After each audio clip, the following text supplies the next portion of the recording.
Vamos a leer hoy el Evangelio según San Lucas en el capítulo 2, versículos 22 al 35. Cuando se cumplieron los días de la purificación según la ley de Moisés, los padres de Jesús lo llevaron a Jerusalén para presentarlo al Señor, de acuerdo con lo escrito en la ley del Señor. Todo varón primogénito será consagrado al Señor, y para entregar la oblación, como dice la ley del Señor, un par de tórtolas o 2 pichones. Había entonces en Jerusalén un hombre llamado Simeón, hombre justo y piadoso, que aguardaba el consuelo de Israel. Y el Espíritu Santo estaba con él, y le había sido revelado por el Espíritu Santo que no vería la muerte antes de ver al Mesías del Señor. Impulsado por el Espíritu, fue al templo. Y cuando entraban con el niño, Jesús y sus padres, para cumplir con él lo acostumbrado según la ley, Simeón lo tomó en brazos y bendijo a Dios diciendo: Ahora, Señor, según tu promesa, puedes dejar a tu siervo irse en paz, porque mis ojos han visto a tu Salvador, a quien has presentado ante todos los pueblos, luz para alumbrar a las naciones y gloria de tu pueblo Israel. Su padre y su madre estaban admirados por lo que se decía del niño. Simeón los bendijo y dijo a María su madre: Este ha sido puesto para que muchos en Israel caigan y se levanten, y será como un signo de contradicción. Y a ti misma una espada te traspasará el alma, para que se pongan de manifiesto los pensamientos de muchos corazones. Palabra del Señor. Gloria a ti, Señor Jesús.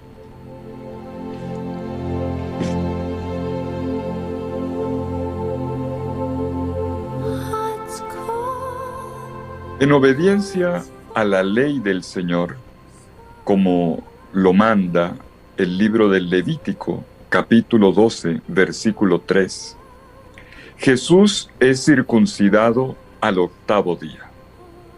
Una tradición bíblica que tiene su raíz desde Abraham, como se habla en Génesis capítulo 17, versículos 11 y 12.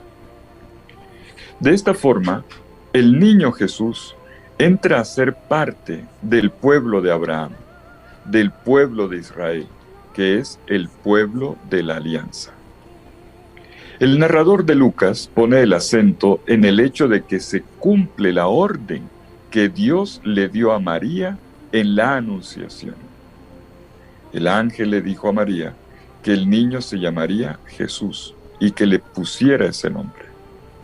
Que María y José se atengan puntualmente a la ley y que cumplan con este mandato de Dios, indica que todos estos acontecimientos se conducen según la iniciativa de Dios.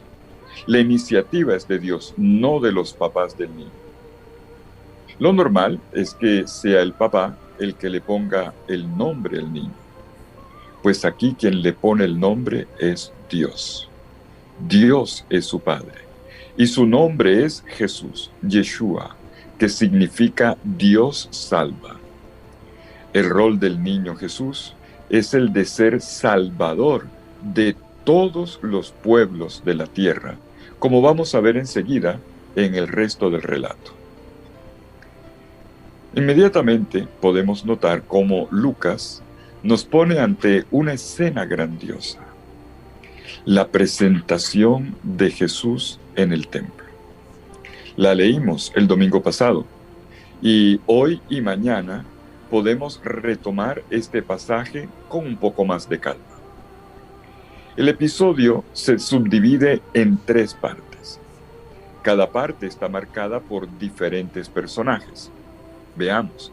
La primera es el evento de la purificación de María, en Lucas 2, 22 al 24. Aquí aparecen los progenitores y Jesús, pero curiosamente, los progenitores no se mencionan explícitamente. Luego sigue el anciano Simeón, quien entra en escena. Y entra en escena en el capítulo 2, versículos 25 al 35, bendiciendo a Dios y también a los papás del niño Jesús. Ocasión en la que pronuncia una oración que hoy continuamos repitiendo en la liturgia de la Iglesia y que conocemos con el nombre de Nunc Dimittis, que significa ahora puedes dejarme ir en paz. Así comienza la oración. Ahora, Señor, según tu promesa, puedes dejar a tu siervo irse en paz. Y tenemos una tercera parte que da el protagonismo a la profetisa Ana. Lucas capítulo 2, versículos 36 al 38. La anciana Ana, que habla del significado de la persona de Jesús a todos los que se encontraban aquel día en el templo. Pues hoy leemos las dos primeras partes, la purificación de María y el encuentro con Simeón. Y la liturgia aplaza para mañana la tercera parte, que es la profecía de Ana. Vamos a detenernos, si les parece, en la segunda parte, donde el anciano Simeón pasa a primer plano. Es un encuentro curioso. Un anciano y un niño. Un hombre que está en el final de sus días, al borde de la muerte, y que se encuentra con una criatura recién nacida. Una vida que termina, una vida que nace. Un anciano y un recién nacido. Y el efecto es increíble. El niño, el recién nacido, le renueva la vida al anciano. Veamos cómo el narrador nos presenta a este anciano llamado Simeón. Primero, nos da una descripción que podríamos llamar puramente interior. Digo puramente interior porque no sabemos cómo es su apariencia física, ni nada de su vida anterior. En cambio, Lucas nos da un retrato de su manera de ser y de lo que le está pasando por dentro. Dice 4 cosas. Es un hombre justo, es decir, un hombre que vive en obediencia a la ley, muy apegado a las palabras de Dios. Un hombre piadoso, es decir, sensible, que vive en oración. 3, movido por el Espíritu que está sobre él. Y 4, el Señor le ha regalado la gracia de una revelación. Es el destinatario del don de una revelación, de que ese niño que está entrando allí en el templo, en los brazos de sus papás, es el Mesías esperado por Israel y por todos los pueblos de la tierra. Y luego podemos ver lo que este anciano Simeón hace con Jesús y lo que dice acerca de él. ¿Qué hace con Jesús? Se dice con una frase simple pero contundente. María le entrega a este aparente desconocido su hijo recién nacido. ¿Una mamá lo haría? Pues María lo hace. Y Simeón recibe entre sus brazos al divino niño. Lo abraza. Y enseguida eleva una oración a Dios. Y junto con ellas le dirige unas palabras a María y a José. Sus palabras a Dios y a los progenitores del niño son en ambas ocasiones 2 bendiciones, 2 palabras de bendición que entrañan profecía. Simeón proclama de esta manera los efectos que tiene la venida del Mesías, en primer lugar con respecto a sí mismo. Por eso dice, ahora Señor, según tu promesa, puedes dejar a tu siervo irse en paz. Pero también lo que este niño trae para todos los pueblos de la tierra, para el pueblo de Israel al cual él pertenece, y en particular a la persona de María de Nazaret. Y estas palabras del anciano Simeón no son una ocurrencia personal, sino palabras inspiradas por el Espíritu Santo, palabras que llevan a reconocer a los que hoy las leemos en el signo del niño Jesús la presencia personal de Dios. Dios que ha venido a visitar a su pueblo, como ya lo había anunciado Zacarías en su Benedictus.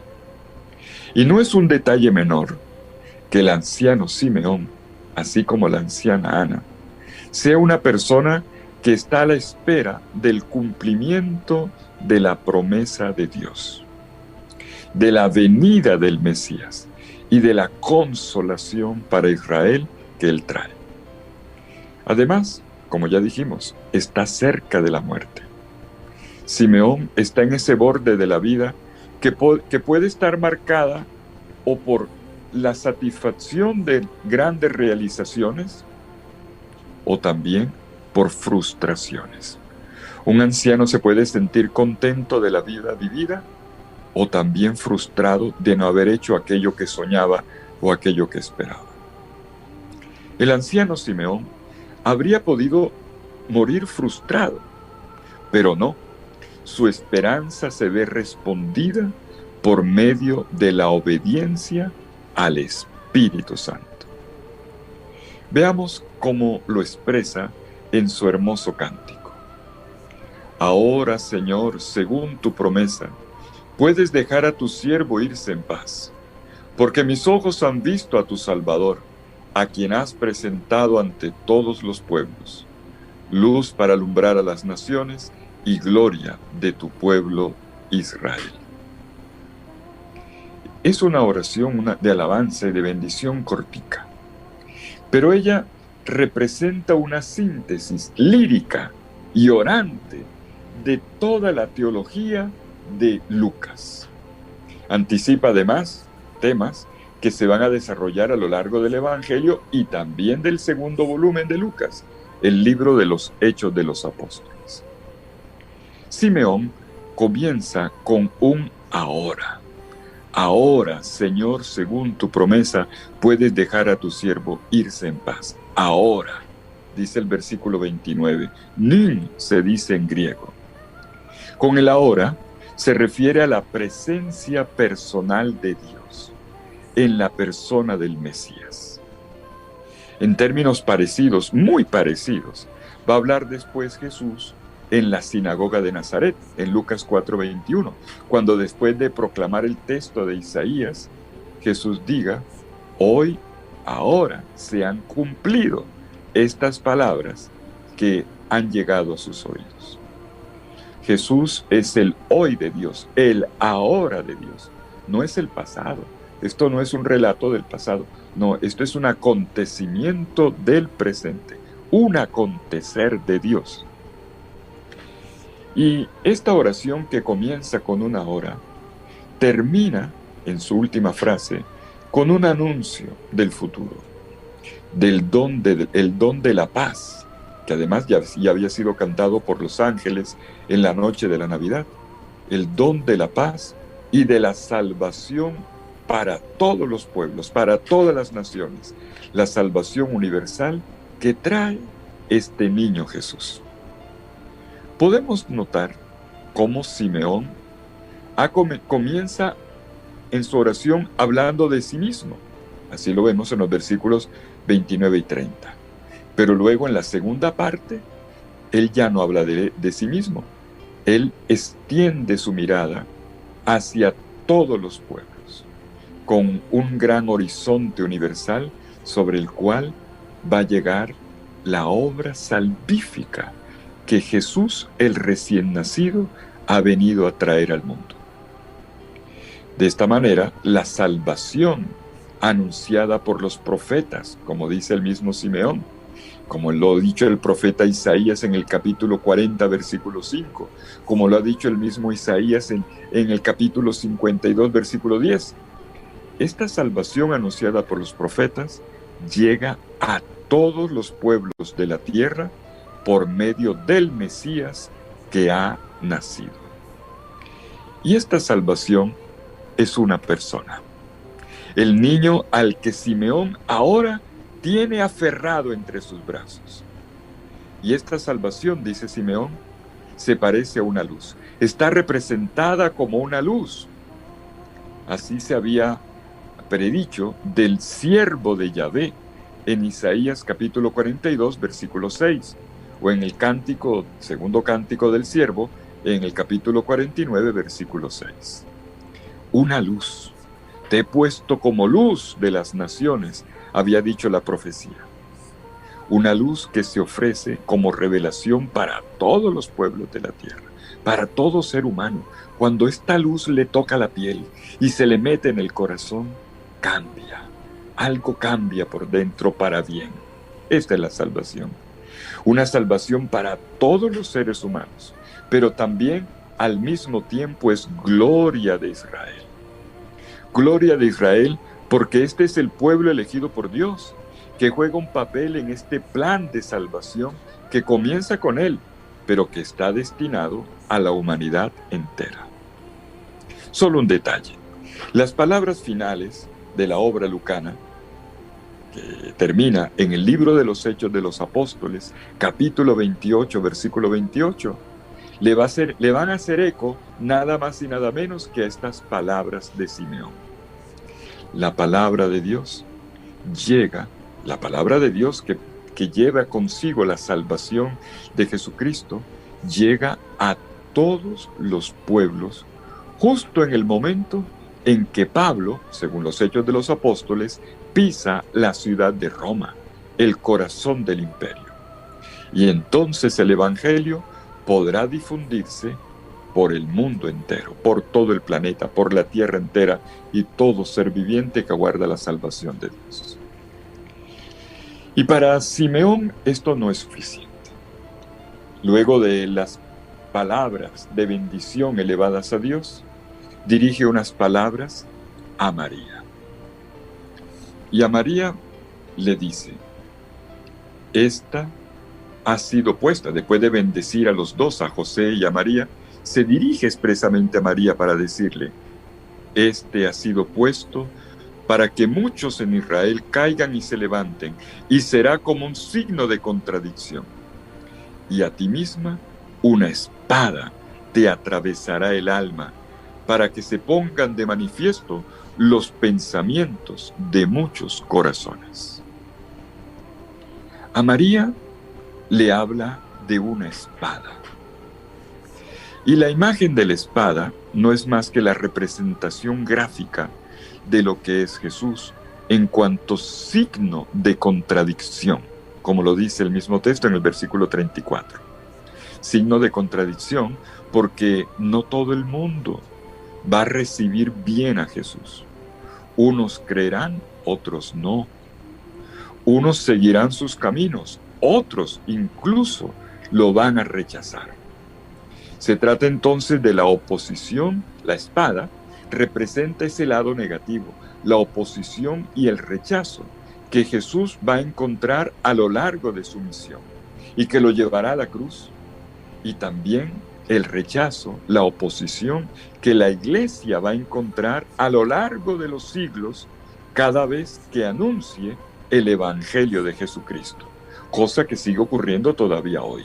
Hay quien cree y hay quien rechaza la predicación o el anuncio del Evangelio de Jesucristo. Esa es la espada. Y María va a sentir ese dolor de la espada, porque María no está exenta de la cruz, que no es otra cosa que la expresión más patente y cruel de la dificultad del pueblo para recibir la palabra de Dios. Pues bueno, este es el Evangelio de hoy que leemos en Lucas capítulo 2, versículos 22 al 35. Hoy vemos cómo María y José presentan al niño Jesús a su Padre Dios en el templo de Jerusalén.